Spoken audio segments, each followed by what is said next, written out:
Hey everybody, welcome. It's time for Atomic Radio Hour, the post-nuclear podcast. I am your host, Vince. Welcome to episode 311. I hope you're doing well. Welcome to today's episode. Some things we got to talk about today, some fun things, some niche things later on in the program. But first off, I'd like to start by saying that I finally got a new phone. Not like anything major, and we won't spend too much time on this, but this is my phone. I still have Fallout 3 as my background, even though it's how many effing years old. It's my favorite game ever. It's a Samsung S24 Plus. I just was looking at this recently. July 15th is the first episode of Atomic Radio Hour. And I had my old cell phone, which was an S8 Plus, for 2 years already at that point when I started the show, when I and Olive had started the show. Now I finally have a new show, and because my phone is now updated, my Fitbit that I've been wearing for like almost 2 years, I finally get full access of it. My old phone was so old that I just didn't get all of the features, and now I'm getting all of the features, and one of the features that I'm getting is that my Fitbit is essentially like a Pip-Boy. I can get calls on it, and I can get my average walking, whatever, all the other BS that you get from a Fitbit, but like, I'm seeing all of my updates come through this. This is helping me, like, so I don't have to keep my phone on me all the time. And I called somebody from the Fitbit, and I was like, I feel like I'm in Fallout. So hopefully, if I play my cards right with this phone, I'm trying to speak this one into existence. I bought that one in 2016. It's 2024. I won't have to buy another cell phone until 2032. Welcome to today's program. Like I said, my name is Vince, and you look dashing as always. I want to talk about an interview with Todd Howard that you probably have seen some of. You've probably seen articles being passed around. It's been talked about to death at this point. I believe this came out on a Saturday I think it was a Sunday, because I believe I was doing my meal prep for the 2 weeks when it came out, and I listened to it. And MrMattyPlays, who is someone who I have followed forever. I have actually followed him since before Survivor 2299. Got to sit down with Todd Howard, and they talked about the future of Fallout, and they talked about where the series is going and what the show is doing and what the games are going to become. And I've been following him. I was in high school. I must have been my third year of high school, my second or third year of high school. I don't think it was my fourth year of high school, my final year of high school. But I remember when 2299 was happening, the kid who I sat next to, Alex, in my math class, I doubt he's ever going to see this, but if he does, I hope you're doing well. I think about you quite often, actually. He and I sat there and talked about Survivor 2299 all the time, and I would reference Maddie's videos and I would reference Lone's videos all the time. And he sat down with Todd, and even Todd says in the interview, he's like, we watched you grow as like this small-time YouTuber that was just talking about Fallout, and then they had met a couple times and whatever. You know, that's the goal, at least for me. I'd like to be invited to a Fallout event and meet Todd Howard, maybe meet Emil, maybe meet Tim Kaine in some way. Just, these full circle moments, but this is not about me. This is about Maddie and his achievements. And he sits down and they talk about, like, look, and it makes sense. I kind of agree with this, and I don't agree with this at the same time. They talked about, they didn't say directly a Fallout 3 or New Vegas remaster, re-release, repackaging, something, but Fallout 1 and 2 was mentioned. And Todd Howard says pretty much that he thinks Fallout 1 and 2 should be played on PC, and for right now, that's where it's staying. And honestly, I kind of agree with it. It'd be nice to just see the games ported to Xbox in some capacity so they can just have more people play it. But it's neat that the discussion was the way Todd makes it sound, and Todd's media trained, so maybe, I don't know, who knows? Maybe I'm speaking out of class, maybe I'm not, I don't know. But it seems like the idea was brought up around the office of, do we port Fallout 1 and 2, and maybe even Tactics by some extent, because we're not really sure where Tactics sits, but Fallout 1 and 2, do we put them on console just so people can play them again? And I think the novelty of playing it on PC is kind of the way to go, because that's where they were intended for originally. I like that kind of, I don't know, it just fits. remaking Fallout 1 is a almost Sisyphusian task, because you're not gonna, the people that are new to Fallout aren't gonna like it because it's not what Fallout 4 is or 76 is, and the people that are longtime Fallout fans are gonna hate it because it's Bethesda. So you can't win. So it being where it is kind of just works for right now. He also talks about the show and the games, and he says that the games, they are not rushing to make anything new, which is understandable. They want the game to marinate and take its time, which I think is appropriate. I think Fallout is one of those titles that you get excited because it comes out so infrequently. The same way with Elder Scrolls. It's a Bethesda game. It's kind of what they do. It sucks that that's kind of the standard, but it's what happens. We're not seeing Fallout 5 until the 30s. I joke all the time, and I hope I didn't speak this into existence, but there's a real possible chance that I have a child before the next Fallout game comes out. Knowing my effing luck, I'm going to have a kid the day Fallout 5 comes out. Like, my wife or girlfriend or whatever is going to be pregnant, and it's going to be like November 6th or October 30th, Fallout 5, you've been waiting forever. And my baby's mother is going to be like, yo, the baby is due on October 29th. And I'm going to be like, you don't say. And then I'm just not going to be able to play Fallout for probably until the kid is 18. And then hopefully by that time, we'll get a second announcement for Fallout 6 coming out. But we're not getting an Obsidian-led Fallout game. I saw something today, it was like a hard pill. I think Retrowave Dave tweeted it, and it was like hard pills to swallow. We're not getting New Vegas 2. We're not getting an Obsidian Fallout. We're not getting it. I think down the line we might get like a New Orleans-based one. We might get like a spin-off type game, but I don't think we're getting New Vegas 2. I don't think we're ever really going to hear about what happened in Vegas outside of what happened in the show. And speaking of the show, they said they want to put out the next season as fast as possible. I just hope the writing is good. I hope that they went into the first at least 3 seasons with an idea of where the first 3 seasons are going to go, so they're already written. Even if they're not written, there's a storyboard, there's an outline, there's an idea of where the movement may or may not go. If you've been following Fallout Tube, if you've been following Fallout YouTubers, I really recommend, there's probably a link in the description, I really, really, really recommend Maddie's video. They talk about Starfield, they talk about Elder Scrolls, they talk about a lot of Bethesda stuff. In a really weird way, I felt proud of him. I actually had this conversation today with somebody, not about Maddie, about something else. When Tyler, the Creator, won his Grammy, because I followed him for such a long time, I cried when he got his Grammy. And there was a moment of me watching Matty, MrMattyPlays, talk to Todd Howard, interview Todd Howard. And it wasn't just him at a convention or an event speaking with him. It was him genuinely having a conversation and asking questions.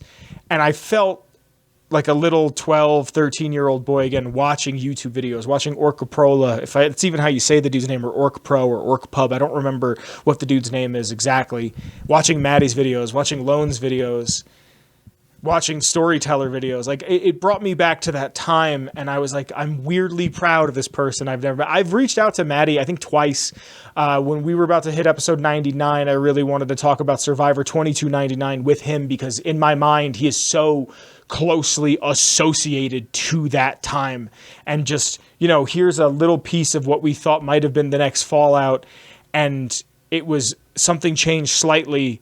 And then he would upload 4 videos that day about what theories could have been on it. Just really, a really special time in my childhood. It was really nice to see. Like I said, I was really proud, weirdly nostalgic of Maddie. All right, enough effing around, ladies and ghouls. Let's get into this week's lore. Before I can talk about this week's lore, what I really need to talk about is the Patreon. Now, because of the Patreon, the names that are on screen right now, these fine folks believe in me, they support the show.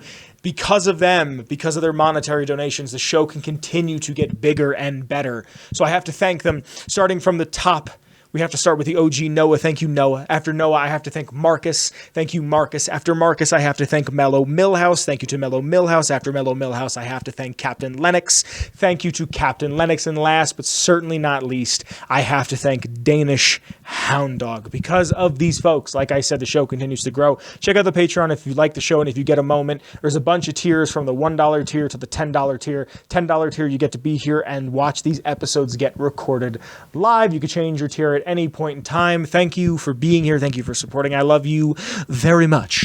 Hey, everybody. So for this week's lore, I wanted to talk about something a little more niche. I wanted to talk about something a little more on the smaller side, I guess. And I wanted to talk about power armor, but I didn't want to talk about just any power armor. I wanted to talk about game-specific variant armors. And there's two of them that came to mind immediately, one from New Vegas and one from Fallout 3. The one from Fallout 3 being the prototype medical armor, and the one from New Vegas being the NCR-powered armor, because they're not supposed to have that. That's only for the Brotherhood. So if you'd like to hear any lore, and I mean any lore whatsoever, go ahead and check out the Patreon, because once a week I'll ask a question in the form of a poll, and you...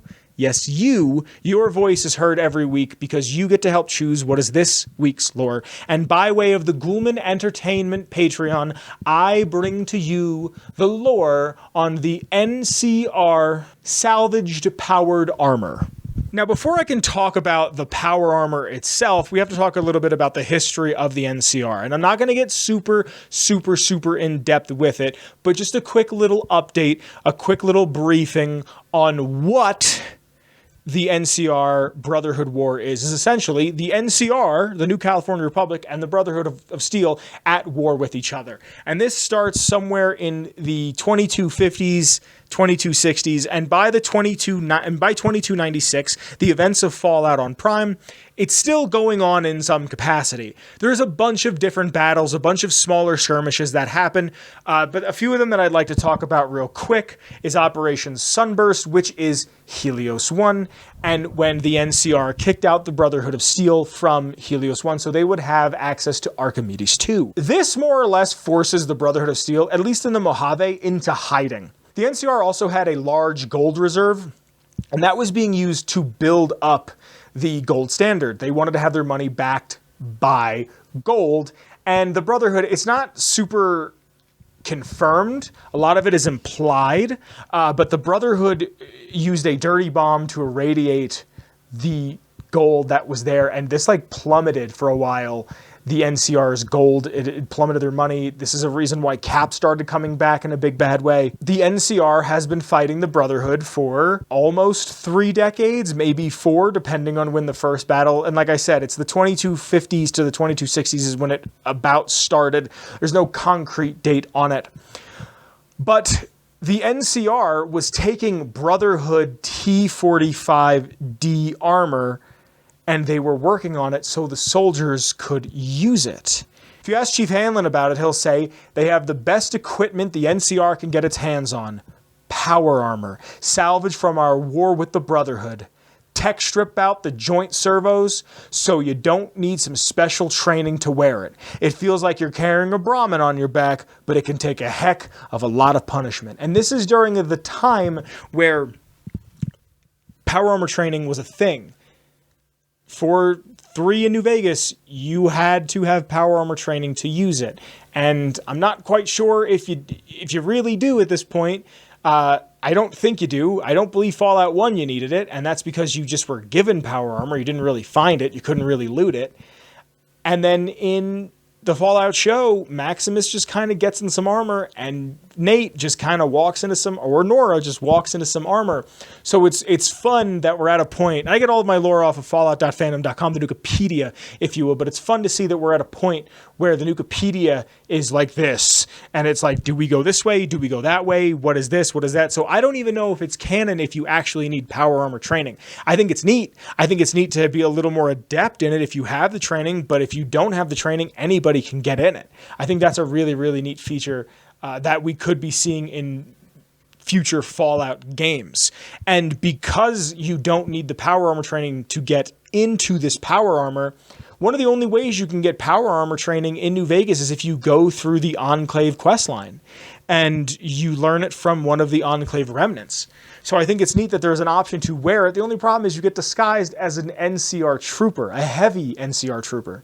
It gives you -2 agility, disguise you as the NCR. The armor is no longer powered because they've stripped the servos out of it. It's just the suit of armor itself. So EMP weapons and pulse weapons have no effect.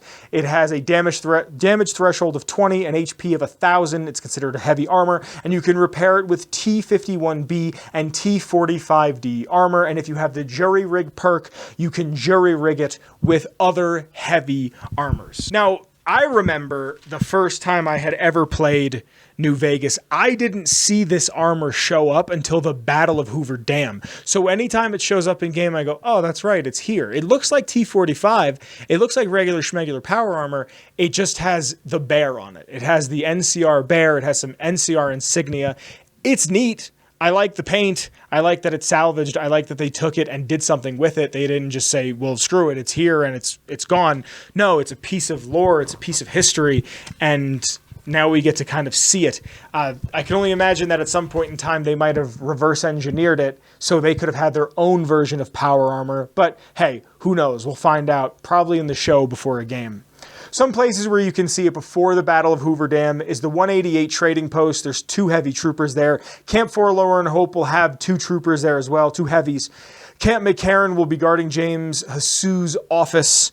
Hoover Dam, you'll be able to see some there. And the NCR Ranger Safe House has a poor condition set, and if you're playing Lonesome Road on the Long 15, you'll find irradiated heavy troopers. There's a glitch with the heavy armor that if you're wearing it and take a shot, you will hear the squelch, the from getting shot noise like flesh, bullet and flesh, and not the clank that usually comes with armor. It's super neat to see it. It's not something that has to really be there. It's something that makes sense that it would be there. And it's one of those small things that proves the detail that went into Fallout New Vegas. To this day, stuff that people are noticing for the first time. And I hope you've enjoyed that because that has been this week's lore. The song Ladyfingers sounds like falling in love. I can't prove it, but it does. Sorry, I'm listening to the Fallout TV show soundtrack and had a really hard day today. And Ladyfingers, I just really associate with the feeling of falling in love.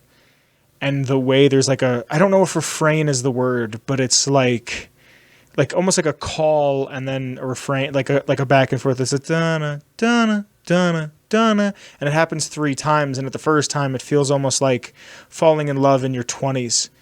Falling in love in your 30s as a young man, and then when it comes back and does that again, it's with like this twinkling effect, and it almost feels like the innocence of falling in love at like 10, 11, 12 years old, and just by the 3rd time you hear it, it's slower, and it seems a little more mature, and it almost feels like 2 adults, 2 older people in their 60s, their 70s, their 80s, reflecting on a life that they had together, and just enjoying each other. And I don't know why. I think it's because of the scene. There's actually a really good fan edit that I love that uses that Ladyfingers and uses that. And I just, something about it, man. Something about it just is special. I had known that song before, but something about it in the show, the way the guy edited it and put it all together, I remember like really, really crying hard.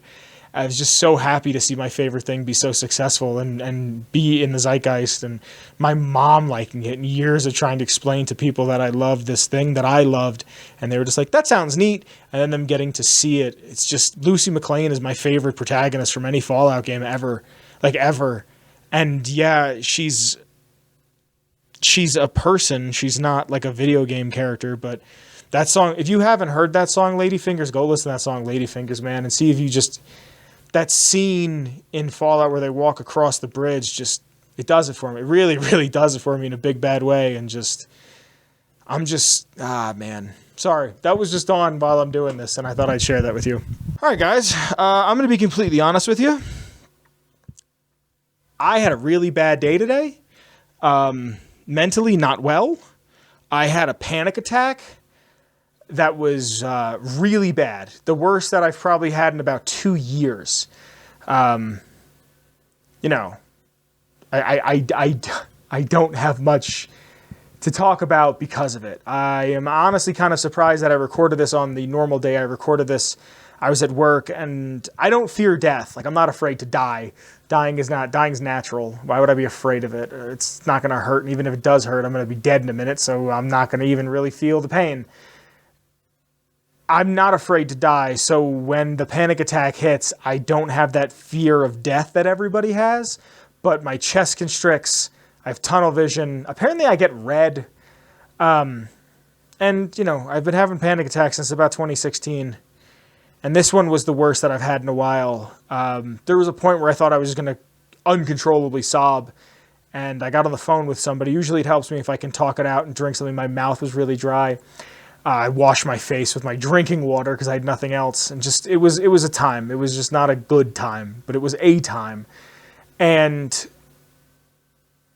I don't have anything else because of that. I really don't. Like, I'm sorry. I think it's important to talk about your problems, especially when there's people that watch you. I think it's important to talk about what is wrong because maybe somebody else has the same thing and, you know, you feel crazy. Like when I'm having a panic attack, I was on the phone with somebody, they go, what if you walked in place? And I was like, no, I'm trying to ground myself. I don't want to walk.